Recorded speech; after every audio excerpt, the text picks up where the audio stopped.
Welcome back. So today we have an interesting piece of news. I'm sure that some out there in the community are going to see this as a great victory, and I think they're wrong.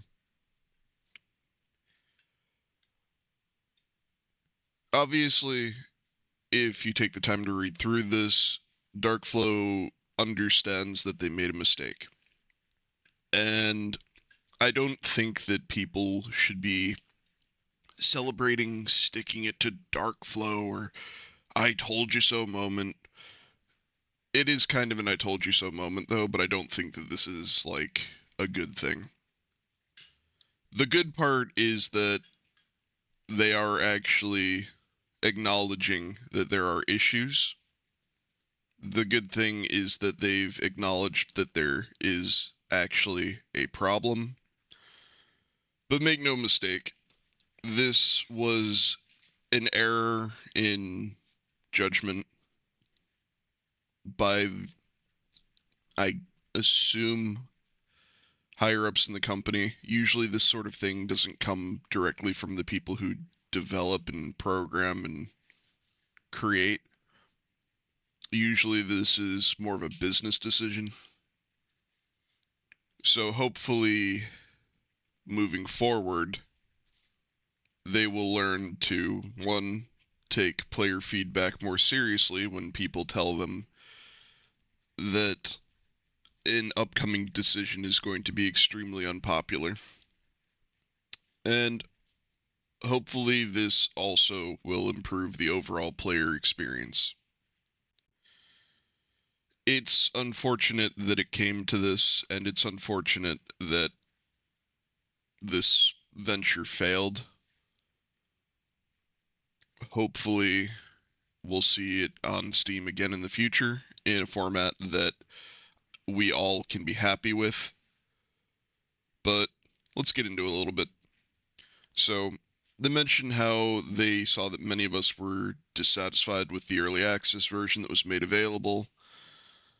Some people are unhappy that it's been bundled with paid DLC. Some of them couldn't link their existing Gaijin accounts, and they're deeply sorry for that. Now, depending on where you sit, either one of those could be the bigger issue. To me, I think it was a mistake to release it without, a standard free-to-play variant on Steam. I think they could have done what they've done many times in the past with, say, War Thunder or some of their other titles, where they release it free-to-play and they have all the bundles there available. I think that would have been much better received. That being said, if they were going to go ahead like they did, at least making sure that the system was in place and worked to link your Gaijin Net account was basically the first and most necessary step, because if even that wasn't in place, then there's no world where this was ever in a place where it was ready to be released.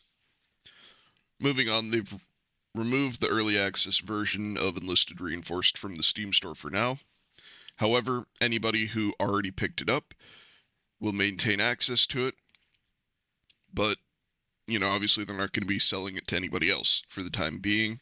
They plan to assess what they can do to fix these issues for the future. Additionally, there was a significant technical obstacle that prevented them from linking accounts.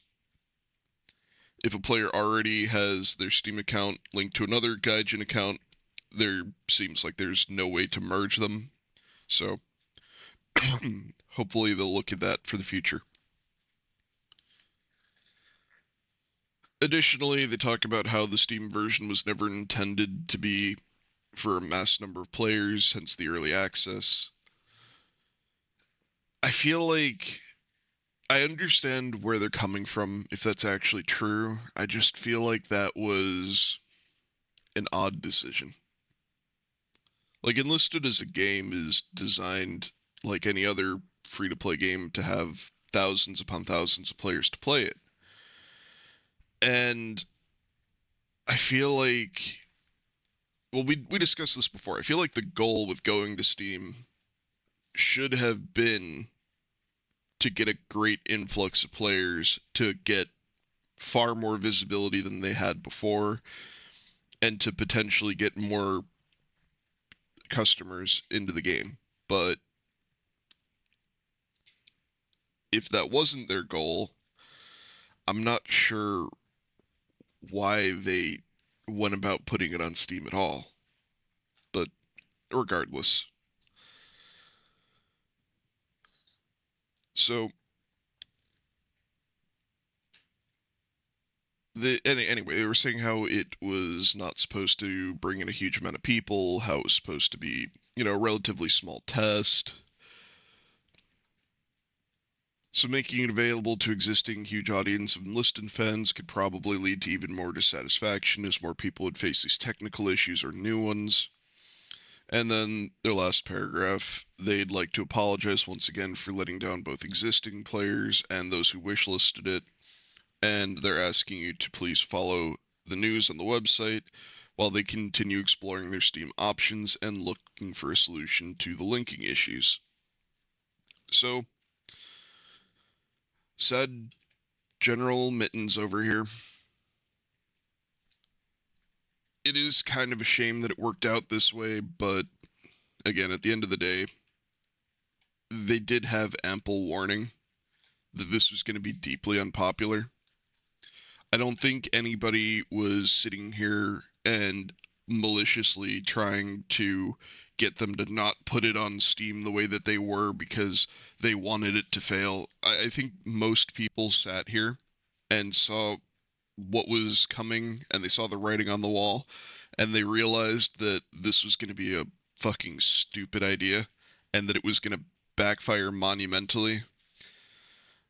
And that was before all of the issues on Steam popped up. And lo and behold, it backfired. Not only were people upset that there was no free-to-play option through Steam, but people also only had access to one of the 3 bundles on Steam for whatever reason. And on top of that, there were people who had Gaijin accounts that couldn't merge their accounts. There were people who didn't have Gaijin accounts that couldn't link their accounts. So, unfortunately, the whole thing turned out to be a mess. Hopefully, we see a rehashed and better put together Steam release in a few months, but that remains to be seen. Anyway, don't forget there's an event running for your shiny, I think they're nickel-plated 1911s, and the Soviet engineers should be available early next week. So, as per usual, get out there, kick ass, take names, and win your games.